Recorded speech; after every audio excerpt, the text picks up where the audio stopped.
Assalamu alaikum warahmatullah. So it's the start of July and we're well into the gardening season, but there's still loads and loads of things that you can be planting. So I'm going to show you some of the seeds that I'm planting right now for harvest this season. And the first one on my list is lettuce. Now here's some lettuce that I sowed in June, and these are ready to be planted out. And you can actually sow these in the final destinations, but I like to start them off in pots because right now it's quite damp outside, and what happens when it's damp is you get the slug attacks. And with lettuce and these kind of plants, they're really prone. I mean, they are quite weak and they are prone to slug attacks. With these kind of plants, I give them as much pampering as needed so I can get them off to the best start and I can get a nice harvest from them. And I'm going to plant 3 more varieties of lettuce. Let's see what we've got here. The first one is a romaine lettuce.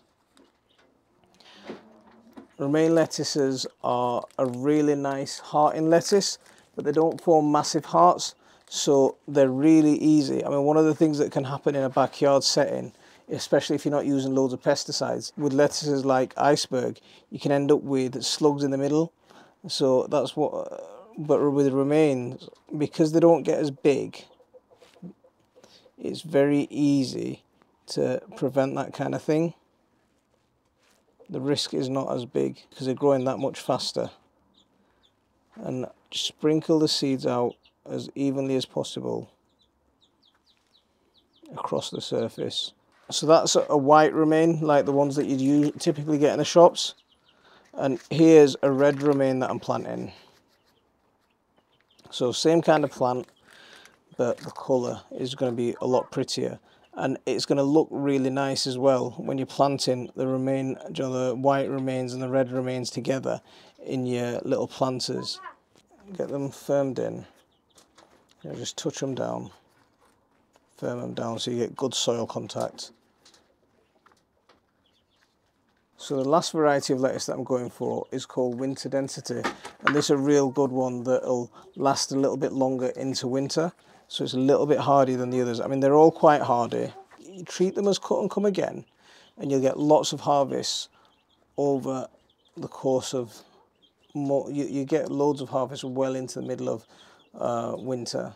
So they've all been firmed down, and then I'm just going to give them a light dusting of compost. With lettuce, they do require a little bit of light to germinate, so a very light dusting of compost and then a good water.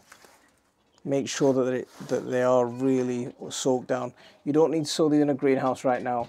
Most things you don't need to sow in a greenhouse at these kind of temperatures. Sowing them outside is fine, but make sure that they've got some kind of protection over the top. It'll just help them germinate a little bit faster and keep them protected. So I've talked about this in quite a few of my videos, that I've had an absolute mare when it comes to dwarf French beans this year. I've planted them twice in one bed, and that bed, every time the chickens come out, the chickens just scratch it up. I had really nice dwarf French bean plants and the chickens completely destroyed it. But it's still not too late to plant your dwarf French beans, and that's what I'm going to do in these 4 pots here, French beans. Well, but can I plant one? And instead of planting them straight into the ground, because I want to make sure that these get onto maturity, I'm going to plant them in pots.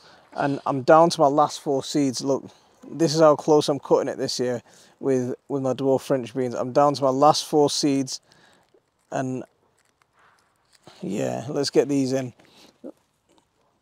Bismillah. So with these, push them about an inch under the soil. There you go. I'm going to water those in. I'll keep them in the greenhouse so they germinate a little bit faster, and I'm not going to give them excess water because I want to make sure that the seeds don't rot underground, and I want to make sure that they germinate, and until they're quite mature plants, I'm not going to plant them out. So it's probably going to be the end of July before I plant them out, but once I plant them out, they're going to produce fruit really quickly. So I'm not worried. It's my last chance at growing French beans, so yeah, get them in. If you've got any French bean seeds, get them in. I've got runner beans climbing up here. And down here, we've got more French beans and more runner beans. Now, we've had a bit of a slug attack here. So down here, I had French beans and runner beans all the way down, and you can see patches missing. So what I'm going to do is, like I did with the dwarf French beans, I'm going to plant a few more into tubs, make sure that they're nice and mature before I plant them out. I'm expecting a warmer autumn, so if we get a warm autumn like we did last year, planting them at this stage should still be okay. I mean, if you're in the south of England, you're going to be absolutely fine. If you're somewhere warmer than where we are, you're going to be fine. But even for us, I think we've still got enough time to plant runner beans either straight into the ground or plant them into pots and then move them out. But be quick. Really do it this week, otherwise we're going to be completely out of time. So I better get this done straight away. So the next thing on my list is not actually a seed, but it's cutting. So right now my tomatoes are in full production and I'm starting to get some nice harvest off them. So we're regularly picking a couple of tomatoes daily. So it's nice, and soon we'll be picking handfuls and buckets fulls. But right now I want to try and get as many tomato plants off, that I can get into the ground as possible. Whenever you're growing tomatoes, and you're trying to grow them on single stem, then take out the suckers.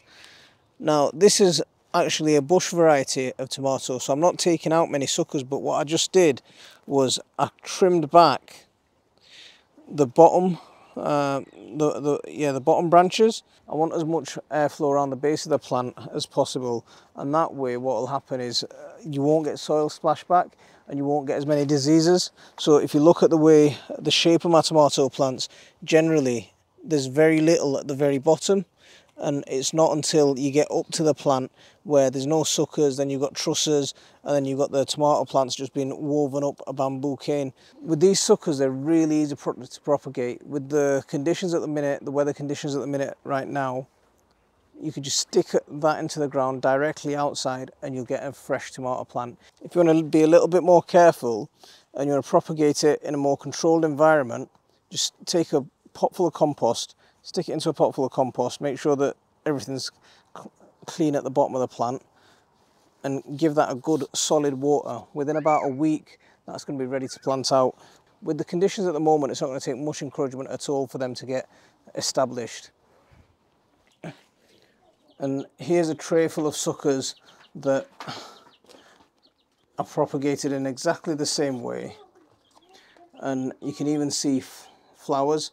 So this is why you can keep doing this well into August, because it's a mature plant that you're planting out. You're just planting out a miniature mature plant. It's done all its growing. You've got your time already invested. You'll get at the very least one truss of tomatoes off each plant. So if you're just sticking in suckers for free, it's absolutely worth it. These boxes here, these are my carrot boxes. So I had a harvest of coriander from this box. I thought that I'd give the soil a chance to rest and the box to be ready. I've got poppies self-seeding. Let's get all those out. So we'll give this a good mix over. What's good about this is the soil still smells of coriander. There's lots of coriander roots in here, so hopefully the good thing about that is it'll deter some carrot root fly. So you've got a choice with carrots when you're sowing them at this stage.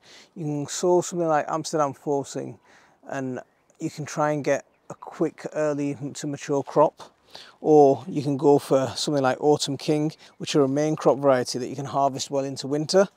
So I'm going to go for Autumn King. I've got this packet, doesn't look like it's open, so it doesn't look like I've sown any. So we'll get some of these planted.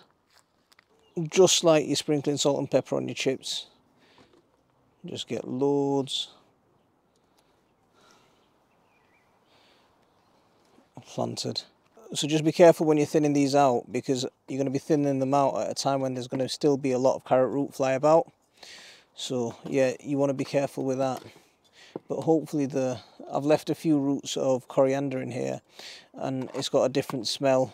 That should hopefully work to disguise my carrots from the bugs. If you're going to plant carrots like this, then make sure you cover it, because it's going to be an ideal litter tray for cats. So just be careful. If you haven't already started harvesting, you might be harvesting your first early potatoes and your second early potatoes about now. So this pot is about ready to harvest. But as soon as I finish harvesting this, I'm not going to just leave the pot empty. I'm going to put it to work straight away. So what I've done is I've been a little bit clever. I've saved some seed potatoes, right? because I knew I'd be harvesting potatoes around this time. So from the middle of June I've been harvesting my potatoes, and what I've been doing is as soon as I've been harvesting something, I've been popping another couple straight into the ground ready for winter harvest. So right the way up until the end of August I'm going to be planting potatoes straight after potatoes, because I want harvests that are going to last me all the way through to winter. Even in winter, once the plants have died back, just leave them in the soil and harvest them when you're ready. You get some fresh potatoes all the way through well into next year. Now, a plant that a lot of people have trouble with are things like the Asian mustards. Now, things like pak choi, almost every complaint I get about pak choi is the same. It's that the plant bolts before you've even started. Well, that's because most professional gardeners and gardening magazines will tell you to plant pak choi and radishes and these kind of things in March and April. And as soon as the heat comes, that causes them to bolt. So what we do is we plant them at that time and harvest them really young, but we plant them now up until the end of August. We keep planting them at this time, you know, through this stretch, and that way we're planting the seeds during the heat, so they're germinating really quickly, and they're young plants when the heat's really intense, and it's not causing them to bolt as quickly.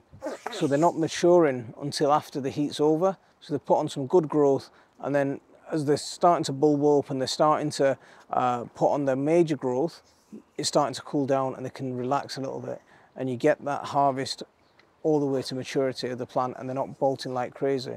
So it's still not too late to plant things like your overwintering cabbages. Now, if you have got some overwintering cabbage plants, then they're things that need to be planted out, but it's getting on quite late to be sowing them from seed. But if you haven't got any planted, if you haven't got any sown, I'd still do it. Just like me, I mean, I haven't sown my overwintering cabbages, I'm still going to sow some just so I can have a harvest, even if I get young plants. So don't forget, there's lots of herbs that you can be planting. Coriander's a brilliant one to be planting now. Some of these plants are going to start bolting soon, and I'm going to save seeds from these for next year. But I'm going to also be sowing loads and loads of coriander right now, because I want to keep harvesting and keep getting regular harvests for the rest of the year, all the way into middle of winter. So go and have a look at my coriander planting video. It's one of the best coriander videos you're going to see on the internet. There's loads and loads of really useful tips in there and lots of really good information. So there's a quick guide on the things that I'm planting now and the things that I'm sowing right now in the garden. Make sure you hit that like and subscribe for regular updates. If you want to support our channel, you could always become a patron and help grow this channel. I'm going to leave it there for this one. Assalamu alaikum wa rahmatullah.